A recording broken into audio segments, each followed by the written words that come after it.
Continuing now with our lead story, the IRS scandal. In addition to targeting conservative groups and individuals, we're now learning the IRS targeted itself. In a report the Inspector General will release tomorrow, the American taxpayers will find out the IRS spent a whopping $50 million entertaining over the past 3 years. Apparently, the IRS put together 220 conferences where lots of fun was apparently had. We wonder if they served tea. Joining us now from Washington, Mary Catherine Ham, and here in New York City, Juan Williams, both the Fox News analysts. Come on, Juan. I mean, you got to admit this IRS is totally out of control. 50 million, and we said 3 years, but it was really more like 2. Come on. That's excessive spending, but Danny Werfel, the acting IRS commissioner, said today in the Congress, he said, you know what, we got this under control. They didn't have such events after 10, 9, and 11, 12, or 13. But it doesn't really matter that they have it under control now or 8 months ago, because the Tea Party thing went back to the midterm elections, as you know. And the IRS was running out of control there. This is just an indication. $50 million, a lot of money on stupid conferences for these pinheads. Look, and I don't want to pay for this. Well, I understand that, but you have to understand, too, it's really not a glamorous job to be an IRS agent. So what? Get another job then. Well, okay, but I'm just saying, for you. They want to build up. They want to build up morale, yeah, and lots of companies have retreats and motivational build it up speakers. on your own. Motivational speakers and educational speakers are fine. All Doing right. the boogaloo on my dime is not. All right, what do you say, Mary Catherine? Yeah, I mean, well, they were doing the Cupid Shuffle, which is one of my favorite line dances. I hate to see it sullied in this way, but having it under control now does not get you or all of us our $50 million back, and that's part of the problem. I mean, also, you can do the Cupid Shuffle for free. You can do it anytime in your office. Just turn it on the radio. That's right. But this is just indicative, I think, of the larger problem here, which is when you have these gigantic agencies that don't have a lot of accountability, and when they do things wrong, you can't get rid of people, as we've seen with Lois Lerner and others.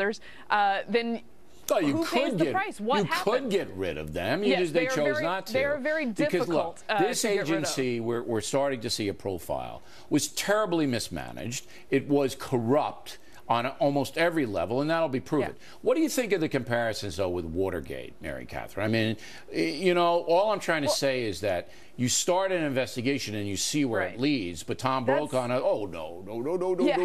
What do you think? This is where I think you're exactly right, Bill, is that you ask the questions and you keep asking the questions, and then you learn other things, like there were 88 employees who are needing to preserve documents about this IRS targeting, not 2 rogue employees. You learn things like that many of these directives might have been coming from Washington, that lawyer teams in Washington were helping to tell them what to do. And you learn more about these as we go. You don't ask one question, take the White House's line, and then go, yeah, okay, because sweet. But too often this they do is, that. and again, I said in the talking points memo quite clearly, there's no evidence linking President Obama. Thank goodness. Oh, I'm glad you got to this. There's no evidence. How many times did I say? All right, you're exactly How many times did I say? Let me ask you a question. Isn't this hectoring at some point? No, it's not isn't hectoring. this just going after the We're doing our job here, Juan, trying to find out what happened. Find out what happened. But at some point, it becomes wish fulfillment by Republicans who want to block Obama and say he's not a successful president. We're going to stop him from doing anything in the second term. That's totally absurd. Oh, wait a minute, Mary Catherine. Wait, Mary Catherine, wait. What was Shulman doing at the White House on 157? According to the White House officials I spoke to, he said, you know what, they were looking at this excessive spending, exactly what Bill O'Reilly... Oh, he was there trying to rein in the executive spending. They talked about that. They talked about the health care legislation and the tax implications. Yeah. They also talked... 157 times? No, they had 157 meetings. Different meetings at different times. Man, he's the head of the IRS. Oh, but how about Secretary of State? How many times is she in there? I don't know. I do. 40. Okay, well... How about the head of CIA, Defense Secretary? I don't know, How many times is Panetta in there? How many? I don't know. Look. 20. Look, I'm telling you. It's a lot you don't know. Right, but I'm telling you. So why are you defending people when you don't know? I'm not defending. I'm saying you don't want to impugn someone's reputation because they visited the White House 100 times. Stop. That's an explanation we're demanding, not an impunity. What do you say, Mary Catherine? Look.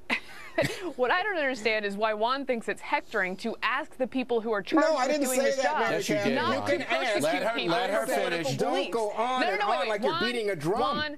Juan, This is important not to let this happen again. We have Sure, no I agree. assurances that we have a way of figuring that out. We have no assurances that the White House, even though it was meeting with Doug Shulman, and this was going on at the time, and there were rumors of it happening, All right, that they had run. any intention of trying to stop run. it. And I would like that to happen in the future. Very Thank you. good. Yeah, that's I don't fair. want to impugn. I don't think Juan wants to know.